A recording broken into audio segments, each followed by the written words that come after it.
Tom Scarda, what's up, man? Thank you for dropping into the Path to Freedom podcast today. How you doing? I'm doing great, man. It is an honor to be here. This is so cool. Well, the honor's all mine. I can assure you that. But no, I really appreciate you coming on, and I'm looking forward to the conversation. I know it's going to be packed full of good insight, and we're going to have a lot of fun too. So really appreciate it. I'd like to start off. There's a lot of things that we could talk about, but I'd like to start off by, having you give the audience just a quick overview of your entrepreneurial career. You've had a very impressive entrepreneurial path up to today. And so maybe just give a little bit of insight into how you got started as an entrepreneur and, kind of what's transpired up until, where we are today here in 2020. I always like to share with people the glimpse before franchising, because for most people that are in franchising, it's a second, third, fourth, or fifth career. Right. So for me, it's a second career. Prior to franchising, I was actually a New York City subway conductor. So if you ever rode in a New York City subway on the trains, I was the guy that opened and closed the doors and made announcements and stuff like that. And as a young guy, of course, I had Tuesdays and Wednesdays off. On Sundays, I used to work on what's called the R line. R as in Robert, and that line was underground the whole entire length, and it was local, and it made all stops. It was 44 stops. Never saw the outside the whole time you were on that shift. Wow. And I disliked it. How long was the shift? So it was a 9-hour shift. As long as there was no delays. And so you were basically underground for 9 hours at a time. Wow. Yeah.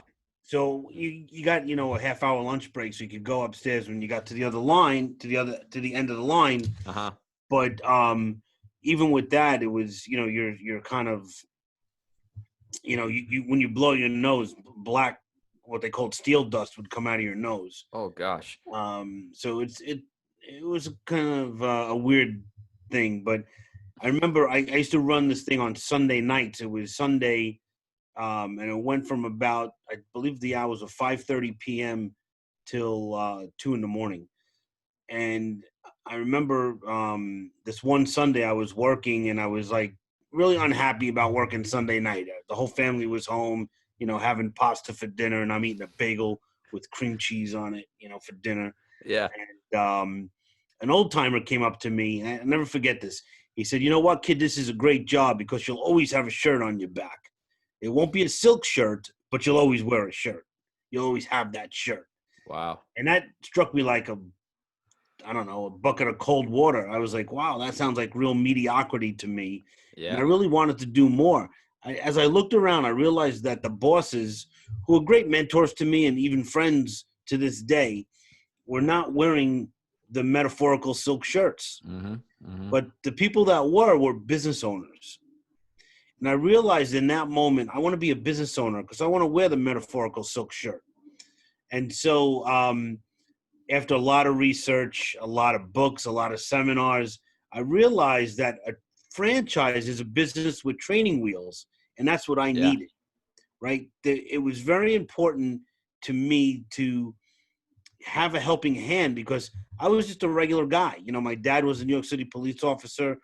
My mom worked for the Board of Education. So I had no education in business or anything. So I needed a franchise. I ended up working with a consultant from Franchoice, the company we all work with. Yep. So I'm going back to 2000, 20 years ago. Okay. And this lady matched me to something called Maui Wowie Smoothies. Yep. And I decided to dive in and start building that business. So that was back in 2000. I had 3 locations. I had the Javits Center, Convention Center in Manhattan. Mm-hmm. I had Jones Beach Amphitheater, which is an outdoor amphitheater for summer concerts. Nice. And I had Nassau Coliseum, which was NHL Islander hockey games and concerts when the Islanders used to play there. And so had these locations popping. And one day somebody came up to me. We were literally working a Jimmy Buffett concert. And I had line, it had to be 30, 40 people deep. And this guy said, "This is a great business. I want to buy this franchise and put it in the Javits Center." And I said, that's a great idea, but I already did it. Great So minds think alike, right? yeah, there you go. So we ended up exchanging information, and long story short, he bought me out, kit and caboodle. So he was serious. He bought me out, and I semi-retired at 41 years old. There you go. So how long did you own the Maui Wowies before you sold? Just 5 years. Wow, that's fantastic. It's 5 years. We sold out, and it was awesome. And then my wife is getting ready to retire from her job. She was a New York City police officer, and she was actually a sergeant. She was retiring in 2007. So we sold in 05. In 06, she found a franchise she saw in a magazine called Super Suppers, which was what they call make and take. So you come to our location. We bought this franchise in 2006. You come to our location. It's a beautifully appointed Tuscan style studio kitchen. So you feel like you're in Italy. And you make meals following our recipes using our ingredients. And when you're busy, the kids have soccer practice and dance rehearsal. Instead of ordering in pizza again, you could throw a home cooked meal in the oven that you made with your own hands in advance. Oh, very cool. So it was like brilliant on paper. On paper. And so we didn't really do any market research. I was cocky, right? I just sold this franchise, this other business, made a little mint on that. And I was like, oh, we could do this, no problem. You're like, I've got this all figured out. We'll You know what? I repeat walk the on process. water, man. I could do anything, right? All cocky. Haughtiness always happens before the fall. So Yep. we got into this business, and it started out great. First few months were phenomenal. We're in New York, so we got a lot of press. Matter of fact, the editor of the New York Times food section came to the store to see it for herself. And she said Wow. to me, you guys are changing the way America eats the way McDonald's and Swanson did 50 years earlier. There you go. I was like, man, we're going to be billionaires, let alone millionaires. This is awesome. Fast forward, less than 2 years, we're out of business, had to walk away, and lost almost our entire life savings. Oh, wow.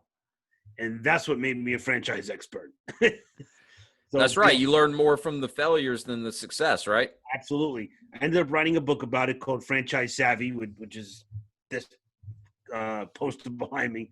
Yep. Became #1 bestseller on Amazon. And it's really, the lessons to look out for when you're buying a franchise. There's so many pitfalls you can fall into. And so I've been on a mission for the past 15 years, helping people not buy the wrong franchise. Yeah. Well, and I think it's a great mission. And I think there's probably no one better positioned than you, to help people navigate that process and avoid, the pitfalls that people so commonly run into. I mean, next to you, you're a franchise owner and you coach people. And so, the work you do is phenomenal. Well, I certainly appreciate that. I've had the pleasure to learn from people just like you. So I owe a lot in that regard. I want to circle back to kind of the beginning part of your story, because I love, you hearing about the comment that the older gentleman made to you on the subway, that really kind of hit you like a ton of bricks and kind of shifted your mindset, it sounds like, into a more entrepreneurial mindset. How long was it from, the time that comment was made to you and you really made up your mind that you wanted to be a business owner until you got into that first Maui Wowie franchise? If I was going to put a time on it, so I decided in that moment, like, I'm going to be a business owner. Screw this. It was like, that was the impetus. But it was like a good 9-10 years of Oh, wow. reading Okay. books, and I had to save money. I mean, Sure. I didn't have any money. I mean, I had to borrow money to buy the house I was living in. It was not easy to do, but it really, I actually, the first book I wrote is called The Magic of Choosing Uncertainty. And we're never certain about anything, except for everything is changing all the time. That's the That's only for thing sure. that's certain. Yep. So I decided, my wife and I together, we're going to take a chance and we're going to choose uncertainty. And we found out that's where life begins, right at the edge of your comfort zone. Yep. And so because of that, I've got to, meet some phenomenal people. I've got to travel the world, and it's all because of the choices that you make. Everything, where you are today is because of the choices that you've made. And there's no good and bad, there just is. Right. And so when you kind of extract yourself from good and bad decisions and just realize that it's a different experience, we all end up in the same place at the end. and so I rather have the experience than not. Yep.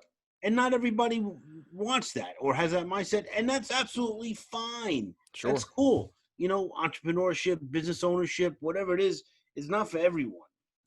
Definitely not for everyone. But if you wanted to make a change, franchising is great because it's a business. It's a business with training wheels. So they hold your hand. They help you find the property. They help you, get the grand opening going. I mean, it's everything, soup to nuts. Even when you go to sell it, they help you. Yep. It's, with the right franchise. And they're not all, I should say, great. They're not all great franchises. Not all created equally, no. So you got to be careful about who you're getting involved with. Because, one thing that people don't realize is that, like, where do franchises come from, So anybody could call themselves a franchise. You got a business, you go and you get the required documentation from the government. So you need a franchise attorney. They'll charge you whatever, $50,000. Right. You get your paperwork in order. You submit it to the Federal Trade Commission, and you call yourself a franchise. If you get a sucker to buy it, you're official. Yeah. But there's no rules or regulations. The government does not care if your franchise makes money. They don't care if you're going to support your franchisees. What they care about is that you're not scamming people, and that you're not a pyramid scheme, and that you're not Al-Qaeda. So the Patriot Act comes into place. Sure. They don't care about anything else. Yeah, as long as you've got the documentation that they require, and I've seen it. I mean, one of my mentors who's bought numerous franchises and been very successful in many of them, had successful exits. He's currently a franchisee. But one of the franchises he bought that was not so successful, he was franchisee number 3 and the last franchisee. Wow. The franchisor didn't actually go out of business. They just decided, hey, we don't really like having franchisees and having to support them. There's a lot of work that goes with having franchisees. They clearly didn't think through that part of the process. But so he was number 3 and the last franchisee that joined. And so you can imagine, the level of support that he got. And, he actually plowed through. He had the mindset that, the franchisor can't keep me from being successful. They can only help me be more successful. Right. And so he was still able to build it into a pretty nice business, and he sold it recently. But in terms of what you would typically expect to get in exchange for a franchise fee and the ongoing fees, basically none of that was ever there. It was through sheer will and grit on his part that he somehow made it work. But you're exactly right. There are, just like anything, right? There are great franchises. There are poor franchises, inexperienced franchises, and then everything in between. And then, part of what you and I are in a position to help people evaluate is not only the franchise itself, but also really helping people get clear on what type of business is best suited for them. Mm-hmm. Because what's a great franchise opportunity for me may not be a great franchise opportunity for you, because we're different people, and that's another big part of this whole, process that people have to navigate, is not only finding a good, solid franchise opportunity, but one that matches up strongly with what you're looking to accomplish and your skill set and also the quality of life that you're looking for. I think that's where the pitfalls are when you're trying to figure out franchising and trying to figure out what concept is best. A lot of people start off with the first question, what's the hottest franchise out there? Yeah. Doesn't matter. That's like saying who's the best looking starlet in Hollywood. Right. You might like brunettes. I might not. I might like blondes. You might like women who could cook. I like women who could hike. You know what I mean? Like, it doesn't matter. And it's very subjective. And usually what you find is the sexiest business out there is the one that's really unsexy. Yeah. Oh yeah. And they just make money all day long. They fly under the radar.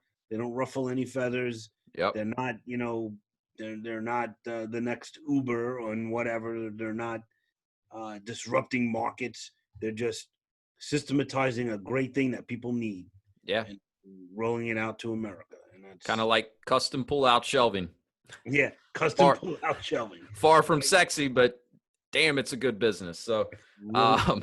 but let's talk a little bit more about that, because you shared an article with me recently that you published with Entrepreneur Magazine. I think it was called "The 7 Potholes on Your Way to Freedom Through Franchising." I may have just butchered the title of it, but I mean, I had a chance to read through it. I think it's very insightful and something worth talking a little bit about here on the podcast today. So, maybe share what are these 7 potholes that you've kind of identified that, most people at least run the risk of running into.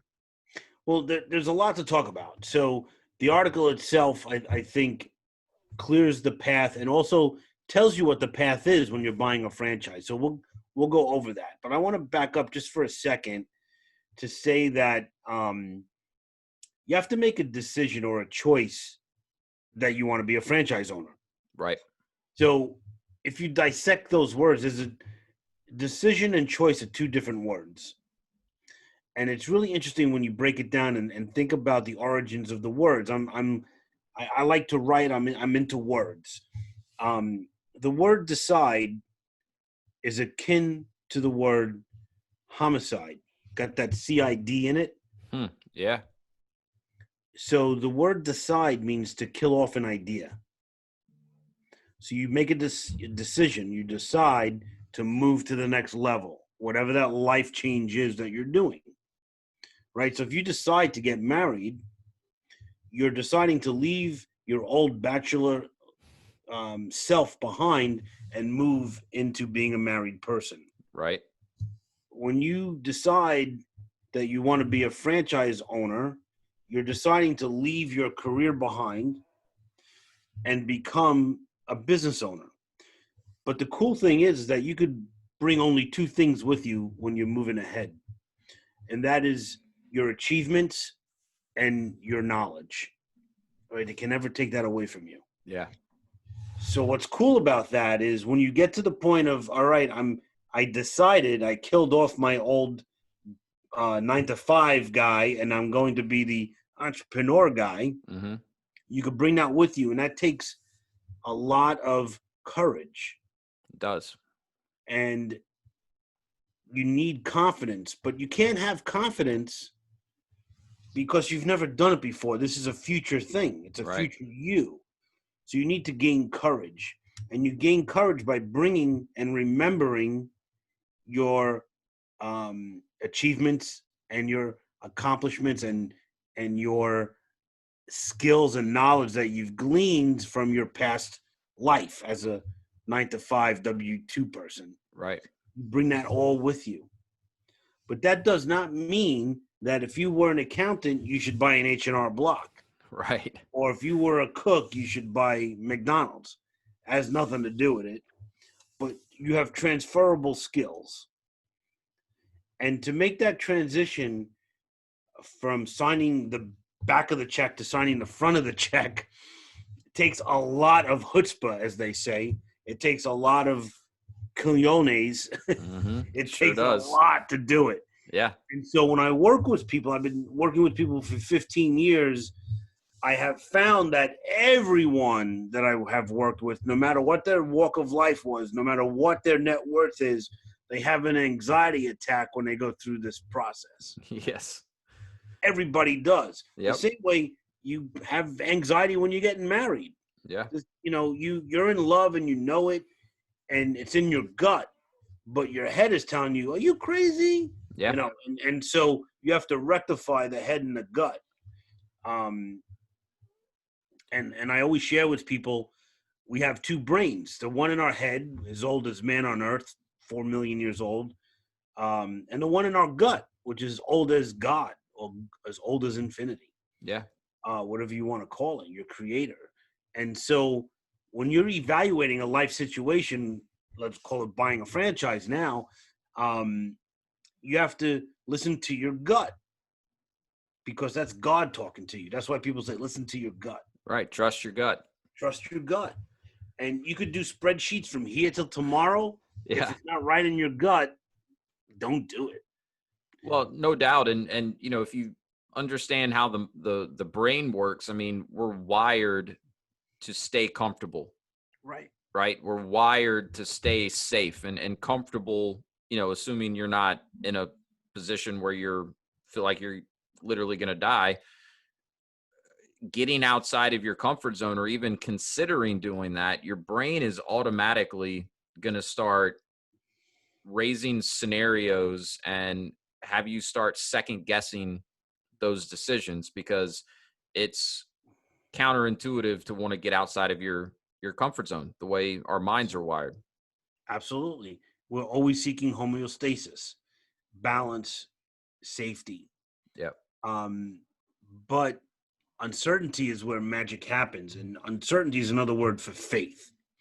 So having faith in yourself, having faith in your creator, whatever it is, to move to that next level, because that's really what you're here to do, is move mountains. You're not here to sit and do nothing. Yep. And you can get real biblical about that, which I won't do right now, but it's really it's the story of the talents. And so if God is giving you all this ingenuity, all this brain power, and you sit there and do nothing with it, you're just going to lose it. What a waste. Such a waste. And the funny thing is, as you're looking at, buying a franchise or any life choice, you'll always regret the things that you didn't do, not the things that you did do. Yep.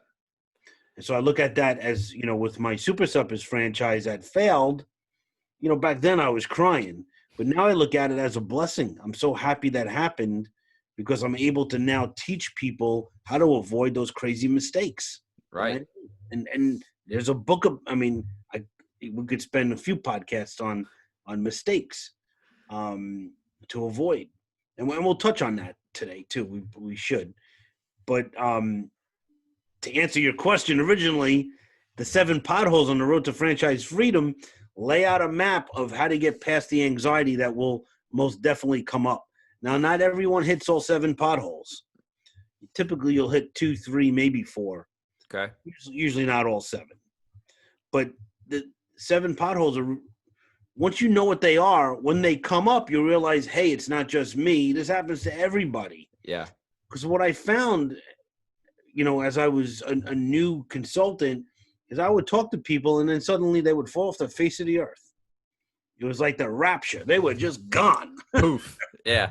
Poof. Yeah. And so, I figured out what was going on, and it was pure fear and anxiety. Yep. So I figure if you know these 7 things that come up in every investigation of a franchise, you'll be able to deal with it. And the first one is really simple. If you're talking to somebody like us, franchise consultants, we're going to go out, do research for you. We're going to bring you a couple of companies that we believe will get you to your goals. Yep. Most likely, you have probably never heard of these franchises. Yeah. Because the ones that you have heard of, the ship has already sailed. The good territory is gone. So what we're trying to do is help you find that stock before it goes public. Exactly. That's our forte. So a lot of people have anxiety. They're like, oh man, I never heard of, Shelf Genie. Are you crazy? What do I know about shelving? What do I know about shelving? Yeah. And so the thing is, just have a conversation with the franchise company. You don't know what you don't know. And the franchise company, at the end of the call, after they answer all your questions and concerns, are going to say, do you want to go to the next call and learn more? And if not, just kill it. You might, if you just can't get your head around it, then stop there. Yep. With that particular concept. So that's the first pothole, is just the just that fear of the company that I don't know, because it's not a brand name. And you're not buying a brand name, most likely, unless you have a lot of money and you're going to buy an existing established restaurant or franchise where you know the name. Exactly. Very seldom that happens. So keep an open mind Keep going an into open the mind. process. Right. Keep an open mind, follow the process. Second pothole is when you receive the franchise disclosure document. So for a lot of people, I mean, if the franchise disclosure document is mandated by the Federal Trade Commission of the United States government, and it's to make the company totally transparent. So it's really amazing when you think about it. As far as I can tell, it's the only investment you could make where you can talk to the end user. You can't call up somebody and say, "Hey, I'm thinking about buying Zoom stock. You bought Zoom stock. How's it working out for you?" True. That's very true. Can't do it.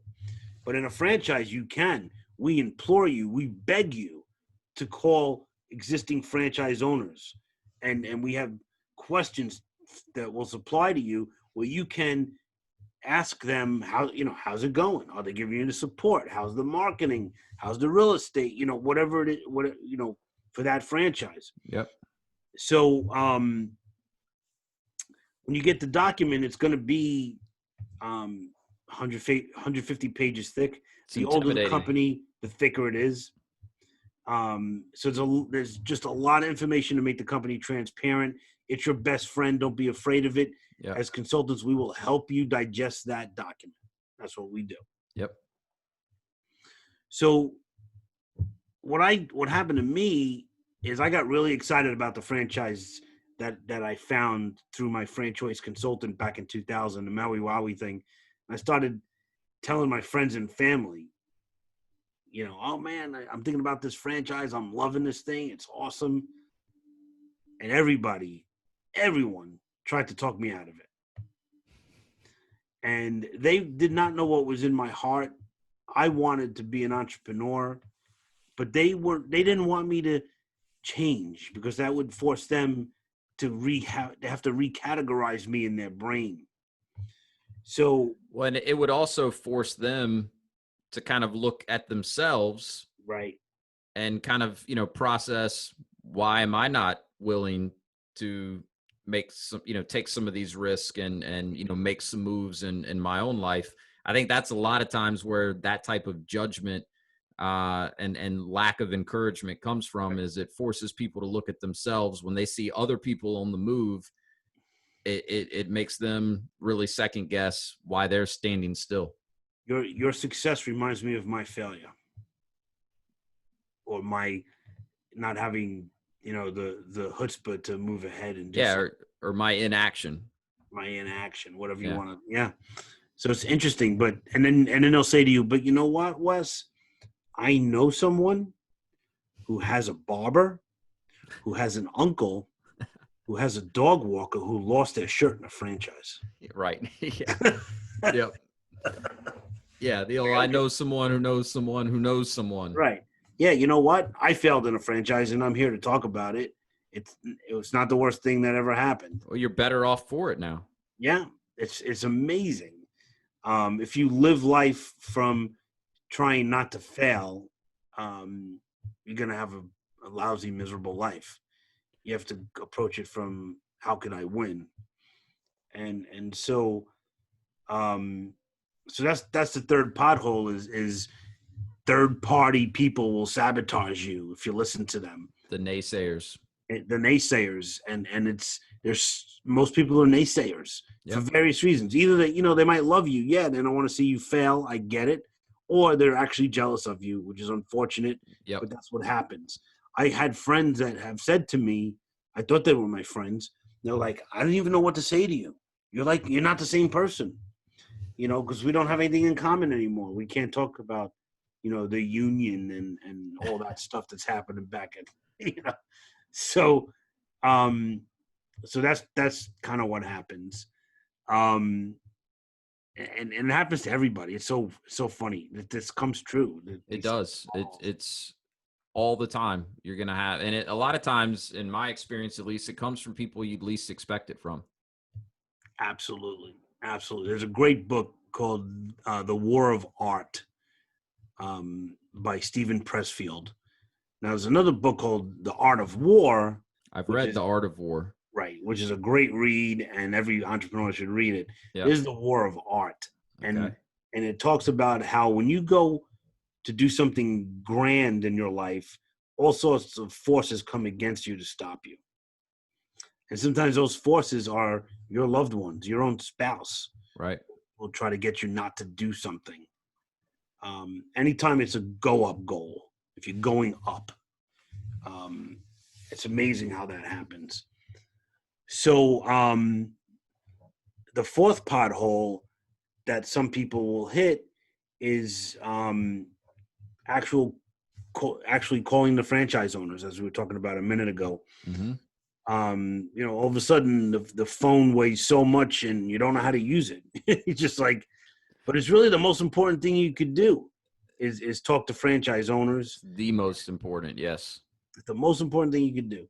And, we have a sheet of questions you could use to help make those calls effective and efficient. You must do it. It's really, really important. Why do you think some people hesitate? Because I've seen that too. And even when I was doing franchise development for brands, a lot of times that was kind of the first point in the process where, someone had to do something other than just show up on a call and listen to me explain some things and, maybe ask a couple questions. That's when the ball was in their court to take some action. And yeah, people would freeze at that point. Why do you think that is? I think for the most part, it's because all of a sudden reality hit and it's like, Right. oh man, This is getting real. it's getting real. Yeah. So that's probably the biggest reason. I think they were just tire kickers and they were playing a good game. They were talking a good game. And now all of a sudden it's real, man. And they, they don't want to waste anybody's time. I don't Yeah. want it just, I mean, but it's good for us. We see like, okay, you're not real. And that's fine. I always share with people as you go through the process of looking at a franchise, with me anyway, one of three things will definitely happen in the process. One is you'll figure out franchising is not for you, and that's fine. We shake Mhm. hands, we're still friends, no hard feelings. It's Absolutely. not for everybody. The second thing that can happen is that I might see some red flags that might preclude you from being successful in a franchise. Mhm. And I'm going to tell you, Yep. I'm going to stop the process. You have to be okay with that. Yeah. That happens 40% of the time. I tell people, don't go down this road. What are some of those red flags? Well, first is money, obviously. Yep. You got to have some kind of money. You got to have a 680 credit score to get a loan. You got to have a little bit of collateral.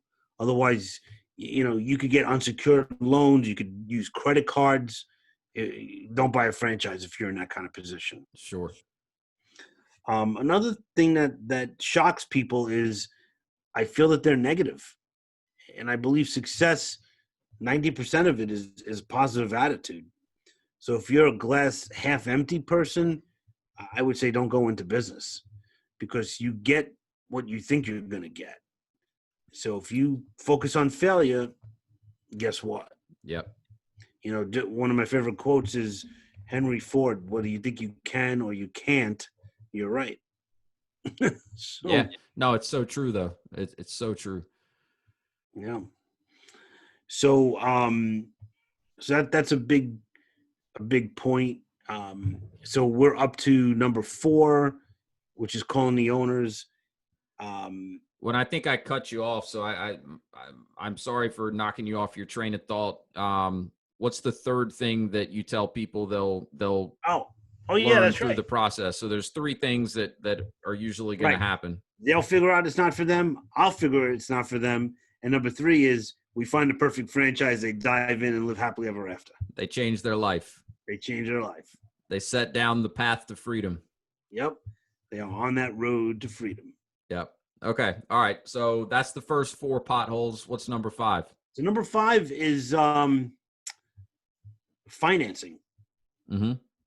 So you could talk a lot. You could say, hey, I'm going to marry you. But if you're not buying an engagement ring, you're not getting married. Yep. That's for sure. So it's all about the financing. That's telltale sign. If you're serious, we're just going to do it, and we're going to direct you. We got some great financial partners. Oh my God, We they do. will help you like you can't believe. Experts at what Experts they in do. financing. Oh my goodness, and so many good things about that we could talk about. But if you're not buying the engagement ring, man, you ain't getting married. Yep. And then after that comes, if we're going to use this analogy about getting married, it's meet the team day or discovery day. I call it going to meet the parents. Yeah. Yeah. No, that's a good analogy. I like that. Yeah. So you got to go meet the parents. So typically, you'll go to the corporate headquarters and meet everybody face to face. These days, during the great pandemic of 2020, we're doing virtual discovery days via Zoom and other appliances like that. Yeah. But at the end of the day, fear comes up around that because it's like, oh man, talk about getting real. We're getting on a plane, going to the corporate headquarters, going to spend a day, and it's like a mini training. But Yeah. you're meeting everybody who's going to help you build your dreams. Yep. And that's the point where, you've got to put a little skin in the game, usually, other than your time. Yeah. Most franchisors are not going to cover all of your expenses. They may cover the hotel or, reimburse you for a portion of it. But I mean, 9 times out of 10, you're coming out of pocket for at least a portion of the expenses to take that trip. Absolutely. And if you're serious about changing your life, that's a drop in the bucket. That's nothing. Absolutely. So that's an important thing. And so those are 6 potholes. Some people hit all of them. Most people just hit 1 or 2 of them, but everyone hits the 7th one. Everyone. And that's the 11th hour. You're sitting at your kitchen table writing a check for a franchise fee that's equal to down payment on a house. Mm-hmm. Yeah. Everyone freaks out, but it's a rite of passage. I mean, for me, I always share with people when I did it, I didn't know if I was going to puke or faint. It was really intense. Oh, I can remember when we did it too. And it was, yeah, I mean, one of the scariest, but also most exciting, couple minutes span as we sat there and we did it DocuSign over the computer. But, we kind of sat there literally hands over the keyboard for like what felt like an eternity. Mm. And then we finally did it and submitted it. And then it was, I mean, for me, I remember it was amazing. It was like, as soon as I hit submit, the fear kind of went away because it was done at that point. Right. I mean, I was still, there was still plenty of uncertainty in terms of how everything's going to play out. But, that fear was almost immediately replaced with excitement. Mm-hmm. In No an question. instant. I have a great suggestion. By the way, I added one more pothole. Okay. We'll call it 7A. 7A. Okay. And it's very important at this time right now because we're not to put a timestamp on this, but we're talking during the pandemic and a lot of people are losing their jobs. Yeah. And what happens, what I have found over the years is that somebody will come and they'll be like, yeah, I'm kind of like, I'm floating my resume, kind of looking for jobs, but I'm really interested in controlling my own destiny with a franchise. All right, great. They get all the way down the road. It'll take a month. It'll take 2 months. They'll find the perfect franchise. Just about when they make that internal decision that they're buying the franchise, suddenly a job falls right in their lap. Yeah. Happens 9 out of 10 times. And I believe it's the universe or God testing you to see how serious you really are about controlling your own life. Yeah. Well, I think so too. And I mean, because I've seen that, in the 11th hour and, like I have someone I'm working with right now and she's very close, to moving forward with a franchise that she feels is a great fit for her. I'm very confident that it's a fantastic opportunity for her. She can do very, very well with it. It will change her life. She asked me a couple days ago, though, she's like, Wes, I know this is great for me, but how do I know this is the one? Like, there's so many other ones out there. How do I know? And I said, well, look, the fact of the matter is you could spend the rest of your life, over analyzing and looking at every single possibility out there. I said, the key is you've got to trust the research that you've done. You've got to trust what you know about yourself. And if you feel confident that this is a business that you will enjoy, that you can be successful at, and that it can help you accomplish your goals, what's holding you back? You know, it's so true, and it's just fear of the unknown that holds back. It reminds me of this thing I heard from a comedian, Mary Domino. She said she did this joke, and I never forgot it. It was so good because it talks to this. She said that when she first time she got engaged, she didn't get married, but she got engaged at 19 years old. And she said she remembers being at her engagement party, looking around the room, going, "Oh my God, there's so many good-looking guys here."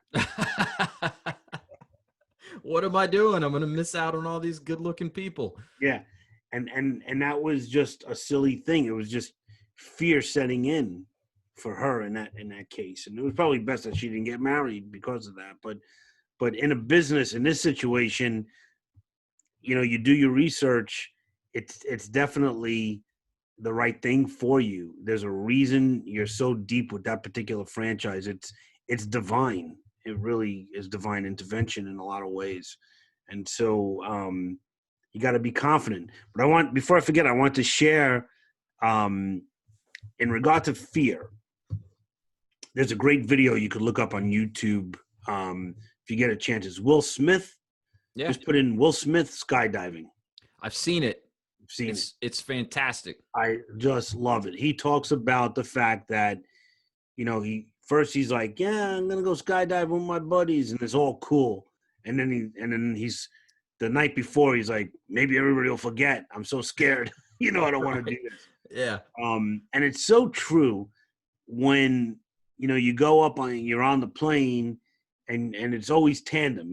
You're jumping with somebody who's tied to your back. Yep. And it's a safety thing. And he says, you know, what they do is they walk you up to the door and you're standing there and you're like, oh my God. He said, the first thing I realized is I've never been in a plane with the door open before. Right. You know, Yeah. and Will Smith, he's so great. I love everything about this guy. He said, you're hanging on to the end. They're like, okay, we're going to jump on 3. We're going to do a countdown. Jump on 3. 1, 2, and he pushes you out the door. Right. Everybody grabs on 3. Yeah, that's right. And so expect that when you're buying a franchise, if you're working with people like us, we're going to push on 2. Yeah. Because everybody will stop on 3. And you need to make that leap. And what Will talked about is once he's out the door, all of a sudden he's like, it's the most blissful thing of your life. Yep.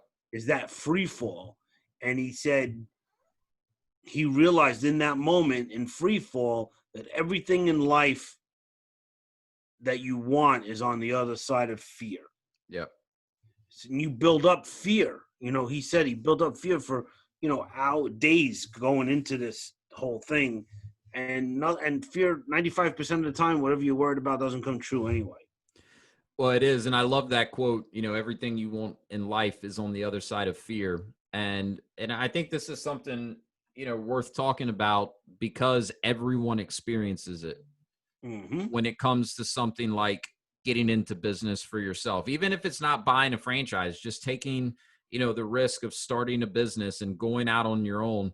It's natural to have that fear and that uncertainty, but unless you can figure out how to get through it, you're never going to change your life. You're never going to really accomplish, you know, not only what you want to accomplish, but what you're meant to accomplish. Right. And, you know, there's another YouTube video that I love when it comes to this. It's Tim Ferriss and his TED Talk that he did.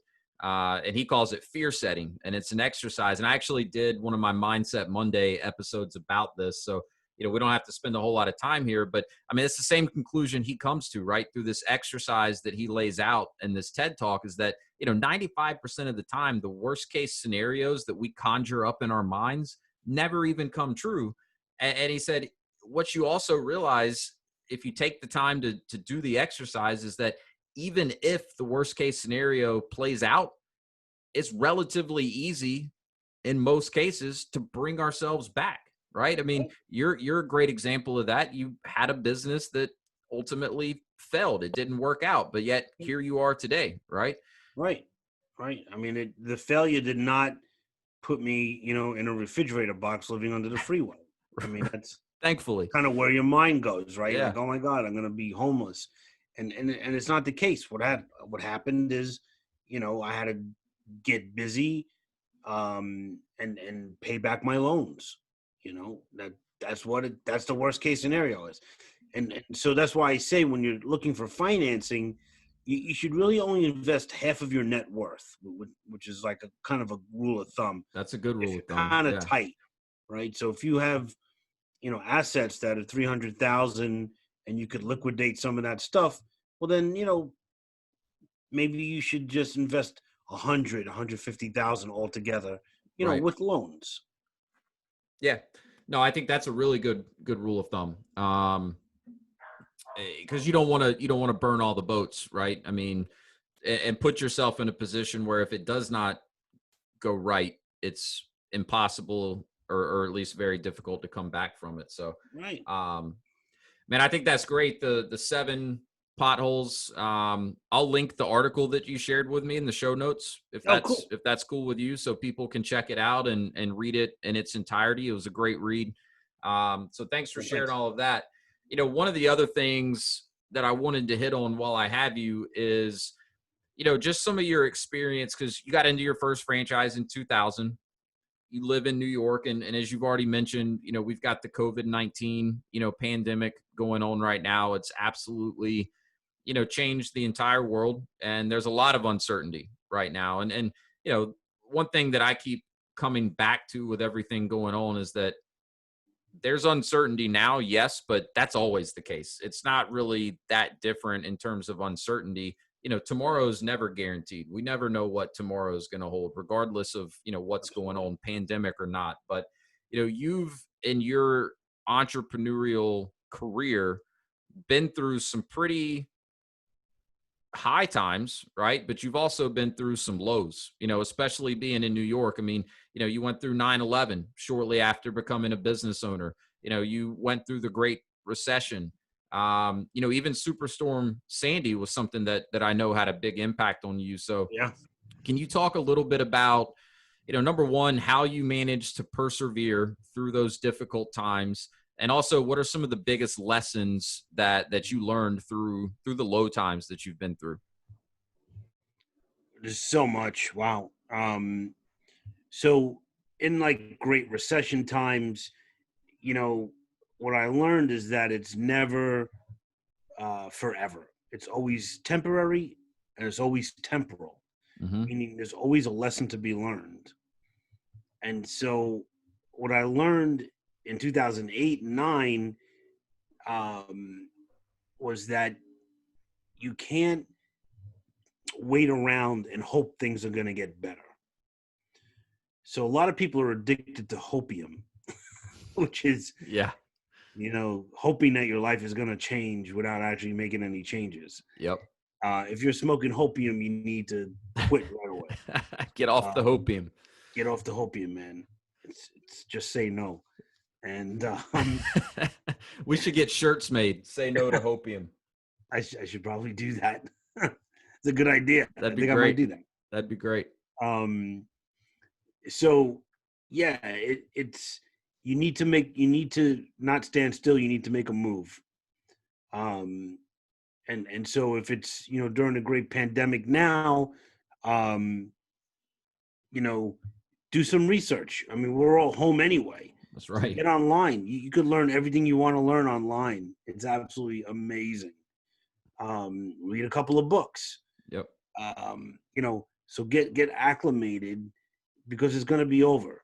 I remember in 9/11, a couple, like I guess the week after, um, Rudy Giuliani, who was the mayor at the time, was being interviewed, and they said, like, how did you deal with that? You're the mayor of the city, and the World Trade Center collapsed, and this whole thing. And he said, what I did is I went back and read Winston Churchill's books on the bombings of London during World War II. He goes, I took great inspiration out of that because if they could get through that, we could get through this. Yeah. Yeah. And so you always have to take solace. And so it also reminds me of one of my favorite books of all time, changed my life profoundly is a book. It's new, a new one by former Navy SEAL David Goggins. If you didn't read it, you should read "Can't Hurt Me." I love it. I read it. I read it at the last Frame Choice conference. I was reading it on the plane there and back. It's Awesome. fantastic. So good. So I got to actually work out with him this Did past you really? Yeah. Wow. Yeah, it's a blessing. And so And you're still here to talk about it. That's impressive. yeah, it was not, it was not easy. It was the toughest workout ever. I can imagine. The warm up was 170 jumping jacks. Jesus. And I thought we were going to do 50. I was like, I got this.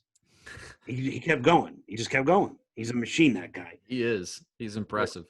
But I talked to him about me personally. I'm like, you know what? I get scared, right? Everybody gets scared. And I'm trying to look for perseverance. And he has a concept, if you remember from the book, called going to your cookie jar. Mm-hmm. And what he means by that is when he was younger, his mom would keep this cookie jar. And if he did something good, he would get a cookie. Yep. And it was like always like the best cookie ever because he had to work for it. He said, but when he had to do something he didn't want to do, like a chore, he would think about the cookie reward that was in his future. Mm-hmm. So when he was in the Navy SEALs and other great challenges of his life, he would go to his mental cookie jar and remember that cookie was something that he persevered and won over. So you always need to go back and remember that you've overcome a lot of things and you will overcome this too.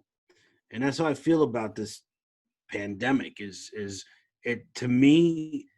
I don't want to be naive about it because it's serious and I really have a lot of suffering. I know personally people who have died from this, but it's a blip on the radar. It's going to be here. It's going to be gone. And we will learn a lot from it and we will change our ways in a lot of ways. I, for one, have become a germaphobe, which I always used to make fun of people that were germaphobes. Yeah, I'm now a germaphobe. Me too. And so it's not a bad thing. So I'll probably not get sick as often. I really don't get sick anyway, but it will help me not get sick because I'll be washing my hands a lot more often and sanitizing stuff. And so anyway, the long-winded point is that you've overcome all sorts of things. The greatest thing you've overcome, my mentor, Bo Eason, talks about the fact you already won the greatest race of your life, which is it's kind of weird, but he's like, you beat out 100 million sperm. It's true. It's true. If you think about it, like, what are the odds? What are the odds? The odds are 100 million to 1, and you won that race. I've never thought about it like that. You're a gift, right? You're a gift. You're a gift to this world. You are meant to be here. That's good stuff. I've never thought about it that way. I like that. Yeah. Bo Eason's an awesome guy, and so that's my takeaway for today is you already won the big race. Well, no, it's good, and I think your perspective, having been through some very difficult times and coming through them, surviving them, and I would say even thriving on the other side of them. It's good for people to hear going through everything that we're going right now. And that's what I keep telling myself is, this is not permanent. And I want to make sure that I do everything in my power to come out on the other side of this stronger than I was going into it. And, so I talk to people. I know you're talking to people right now that are like, yeah, I'd love to, learn more about franchising and consider it. But, with everything going on right now, I can't possibly imagine thinking about this right now. And what I keep trying to get across to people is, and again, franchising is not for everyone. We've talked about that, but for people that it could be right for, you want to be in a position to capitalize when things do start to bounce back, and they will bounce back. You don't want to go through this in that wait and see mentality. And then when it does start to bounce back, then you kind of shift into gear and you're like, okay, now let me start doing some research. And then it's 2021 before you even have a shot of being in any sort of business for yourself. And you've missed the Well, boat in terms of, the economic wave that I think will kind of come back, as things do start to settle. So, I mean, what are your thoughts on that? What would you say to someone that's kind of on the fence about whether right now is the right time to start well, investigating a franchise? you know, it's the best time right now is the best time ever because number one, you have the downtime. Right. Yeah. So if you decided today you're going to sign a franchise agreement today, by the time you open up your doors, it's probably going to be 2 months. At least. Yeah. At Under normal least it's circumstances. probably going to be 6 months. Yep. So now you're not opening until the fall. If you sign a franchise agreement today, Yep.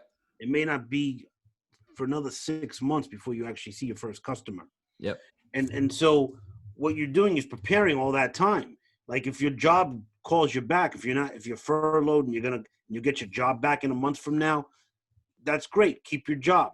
And you're going to be looking for real estate or you're going to be doing, whatever you need to do to prepare to open up that business. There's a lot Yeah. of pre-training that has to get done. So the time is ripe. Yep. It's right now. Um, and I think that this decade, this whole decade, not just this year, but this whole decade is going to be the decade of entrepreneurship. Yeah. People realize, the average length of a job is like 3 years and 1 month or something, and then you're laid off again. Yep. People are getting sick of that, and they feel like I want to control my own destiny. I'm going to do it through business ownership. Yeah. So I think a lot of people, I know my phone's been ringing like crazy of people saying, you know what, that's it, man. I want to control my own destiny. Yeah. I Now's think the time. I think a lot of people are learning, firsthand that what they always thought and really what they grew up being taught was the safer, more practical route. You get the job with the big company, the Mm, salary, the guaranteed money, the benefits. It's actually the riskier option, right? I mean, no doubt getting into mm, business for yourself is a risk, but at least you control the outcome a lot more than you do because I don't care. And my wife went through this before we got into our franchise business and in the pharmaceutical industry. She's top performer, but then some things completely outside of her control happened. A couple drugs this company had in their pipeline didn't get approved by the FDA. Well, guess what? Now they didn't need half of the sales force that they had across the country, right? And it didn't matter how much the company liked her, how much she contributed, how much her managers appreciated her. And that's the same with any company. If it comes to you or the bottom line, the company picks the bottom line every time. It's just every business. time. It's just business, right? Don't fool yourself. It's not But personal. It's yeah, business. and I think so many people are seeing that firsthand. They're experiencing it and they're realizing that, what, I really don't have very much control at all over my livelihood and my future as an employee. Yep. That's it. So this is the time. And there's 4,000 franchises in 90 different industries. Don't get fooled by thinking that if you love golf, you should open up a golf franchise because you probably shouldn't. Right. Um, just because you love coffee does not mean you should open up a Dunkin' Donuts. Yeah. Yeah. If you love golf and open up a golf franchise, it may result in you not loving golf so much anymore. It's exactly what would happen. If you're trying to pay your mortgage with golf, you're going to hate golf in 6 months easy. Yeah. Well, man, this is good stuff. I know everyone listening in is going to get a ton from it. I want to respect your time. I really appreciate you being so generous with your time today. Yeah. Um, I've got a kind of a lightning round of just a few questions that I ask everyone that comes on. So I'd like to hit those. But before we do, anything that you'd like to add, anything that, we didn't cover that you think would be relevant or helpful for the folks listening in? I think, fear stops us from everything that we want to do. And most people won't make the life change that they really know deep down inside they need to make.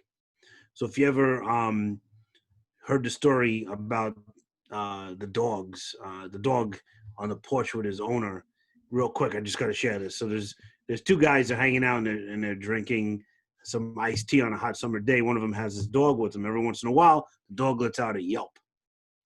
Okay. And the guy says, "What's wrong with your dog?" He's like, "Oh, nothing." A couple of minutes later, the dog yelps again. And the guy says, "Well, what's wrong with the dog? Why does he keep on yelping like that?" He goes, "Well, he's laying on a nail." He's like, "He's laying on a nail. Why doesn't he get up?" He goes, "Well, I guess it just doesn't hurt enough." Yeah. And so we tend to lay on nails and form calluses, and we just live with it. Yeah. We justify it. And Hmm. I always share with people, when you're looking at a franchise, your choice is not the choice between franchise A or franchise B. Your choice is the choice between uncertainty or unhappiness. So we help you choose uncertainty because that's where magic happens. It is. That's That's when powerful. I haven't heard that story, and that's really powerful. And it's so true. And for me, I think one of the biggest shifts in my mindset was, understanding that, uncertainty exists regardless, right? I mean, it's like we already talked about, tomorrow is not a given. Tomorrow is uncertain. None of us know what tomorrow holds, right? yep, So by getting comfortable, getting uncomfortable, I at least am placing more of that uncertainty on myself than I am on external forces outside of my control. there you go. And, it took me a while to build the confidence, but what I've learned, and this is true for most people, once they start taking action, I'll bet on myself any day, right? Because I know I'm willing to put in the work. And so are the people listening to this podcast and the people that follow you. I mean, the type of people that we interact with, they all fall into that category, but a lot Absolutely. of them lack the confidence and they just have to get comfortable getting uncomfortable. And, no, man, I think so much of what you shared today is just, beyond valuable for anyone listening in. So, Thank you. really, really good stuff. So, real quick lightning round, if you're okay hanging with me for just another minute or two here. These are just some questions that I like to ask everyone that comes on the Sure. podcast. First question is, what's the best piece of advice you've ever been given? And that could be in business or life. The best piece of advice is, oh my goodness, um, always think about when you come upon a problem, say to yourself, is this going to feel this energized 5 years from now? Mm. Because if it's not a problem. And the other thing is, if you could throw money at it, it's not a problem. That's true. No, that's great. I like that. If it's not this energized 5 years from now, it's probably not a problem. Yep. Because that's true. Because a lot of times in the heat of the moment, it seems like such a bigger deal than what it really is. If you kind of step back and look at it with some perspective, Yep. that's great. Next question. This is just one I'm always curious to hear from, especially successful people about. Do you have any sort of a morning routine that you try to stick to every day? And if so, do you mind sharing that with us? Yeah. So every morning, I try to get up before everybody else, and I meditate and journal. Very cool. Do you have like a particular journal practice, or do you just kind of write to get stuff out of your head?